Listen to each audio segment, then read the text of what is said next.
Hey, what's up there, YouTubers? Edgeman Cinejob coming to you guys today with another deck tech. So today we're taking a look at another standard deck, and it is Black-Red Zombies and Vampires. So this is probably going to be awesome for most of you guys because a lot of you guys have been asking for a vampire deck. A lot of you guys have been asking to see what I run for zombies. Now, I've played zombies before, especially Black-Red. It already runs Falkenrath Aristocrat, and also Blood Artist, both of them being vampires. So I decided to just add a little bit more to it and just call it Zombies and Vampires because, well, you see both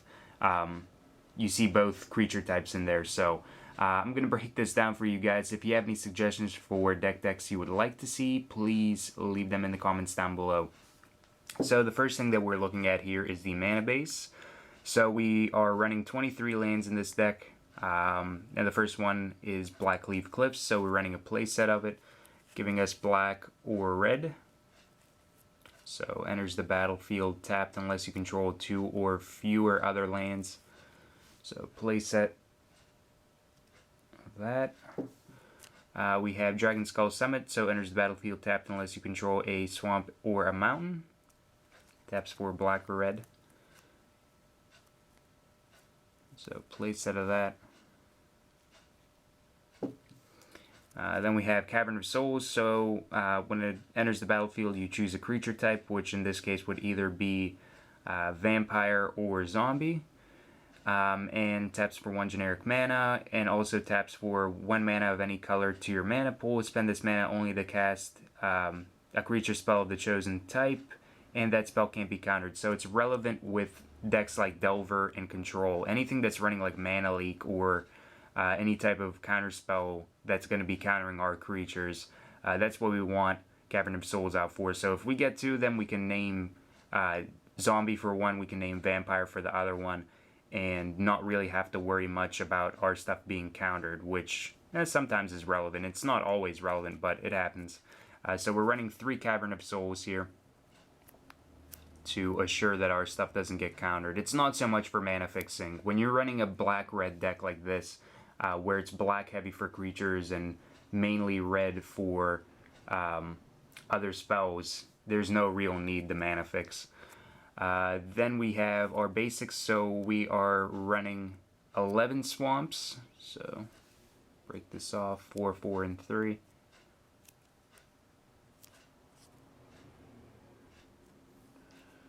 And 1 lonely mountain, so giving us 23 lands. So that's the mana base, pretty straightforward. Not really much to it. Cavern comes in and you want to either name zombie or vampire. That's the big thing about the mana base to remember. Alright, so now we have our creatures. So Gravecrawler is the first one, 2/1 for 1 black, can't block, and you can cast it from your graveyard as long as you control a zombie. So it has really nice reoccurrence in the deck. It can reoccur really easily, and you can throw it with Mortar Pod, get it back, equip it again, throw it again, and keep on dealing damage, especially if you have Blood Artist out. It starts adding up. But playset of Gravecrawler, as you guys could imagine. So playset of that.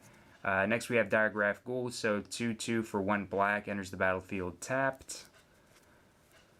Alright, so we're running a playset of that as well. Pretty vanilla card as far as it goes, but a 2/2 for 1 mana is pretty nice, even though it comes into the battlefield tapped. So playset Diagraph Ghoul. Then we have Blood Artist, so one of our vampires in the deck. So 0/1 for 2 mana. Whenever Blood Artist or another creature dies, target player loses 1 life and you gain 1 life. And it actually starts adding up pretty quick. Once you play with Blood Artist, you really don't want to play a zombie type deck without Blood Artist. It's seriously an amazing card for a build like this one, and it's used so heavily among other people that play zombies, or in this case zombies and vampires, but nonetheless. So playset of Blood Artist. Then we have Geralf's Messengers, so 3/2 for 3 black, enters the battlefield tapped. Whenever it enters the battlefield, target opponent loses 2 life, and it has Undying. So Absolutely amazing card. Just really, really strong.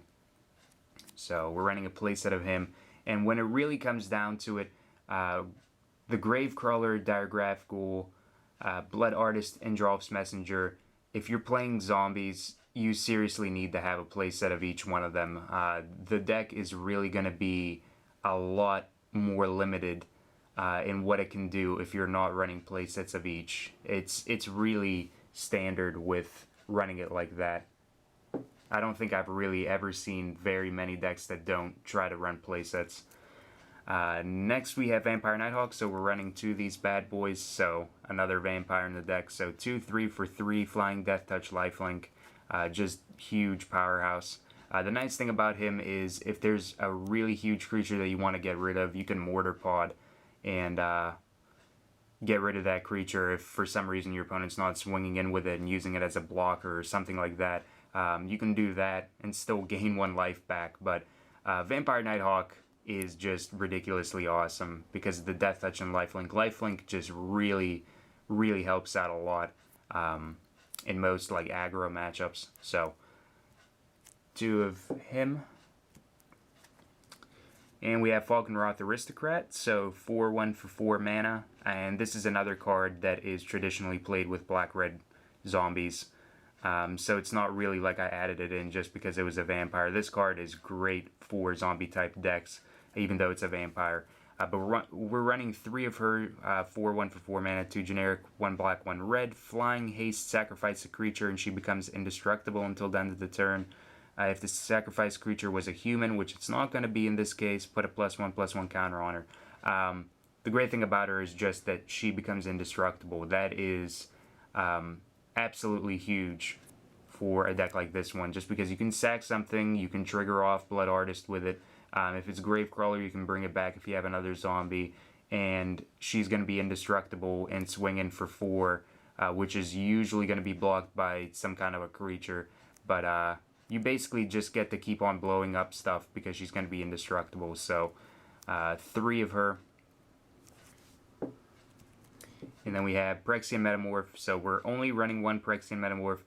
That's just me. You guys can run more of them. I just don't really want to go huge on Phyrexian Metamorphs in a deck like this one. It is a great card, but I only choose to run 1, and I still run into it whenever I need it to copy up stuff like Geralf's Messenger and stuff like that. But the thing to know with Phyrexian Metamorph is if you copy up an undying creature, and if Phyrexian Metamorph dies, he comes back as Phyrexian Metamorph with a +1/+1 counter, and you can copy something else.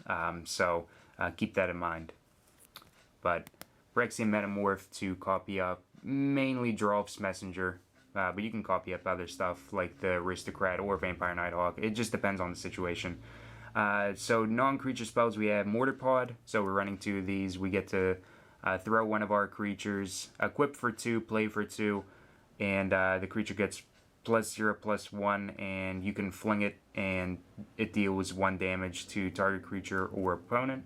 So we're running 2 of these.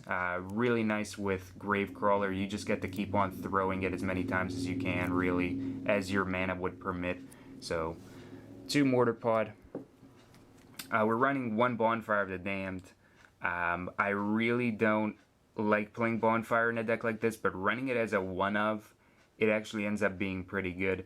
The reason why Bonfire isn't really played that much in this type of a deck is because you want to have a lot of mana open to do shenanigans like the Mortar Pod stuff.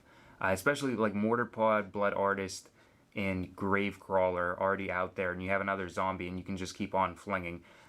So Bonfire is still good, and I still do like to run it as a 1-of, but most vampire decks, most zombie decks you will see won't be running Bonfire.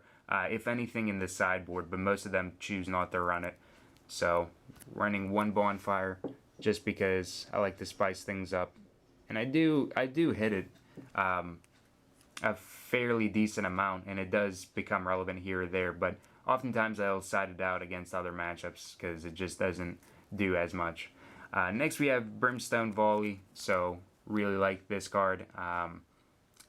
3 mana, deals 3 damage, morbid.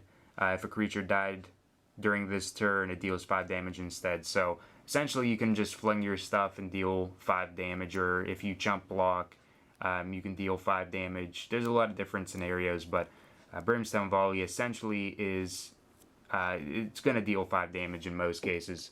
And in most cases, it's going to be directly to your opponent and not to a creature of theirs. Then we have Sign in Blood, so we're running 4 Sign in Bloods. Double black, target player draws 2 cards and loses 2 life. So we're going to be pretty much choosing ourselves unless our opponent is at the 2 life or 1 life marker, then we'll use it on them. But nonetheless, Sign in Blood's really awesome just because you get to draw a lot of cards for really, really cheap amount of mana. It's just ridiculous how awesome Sign in Blood is.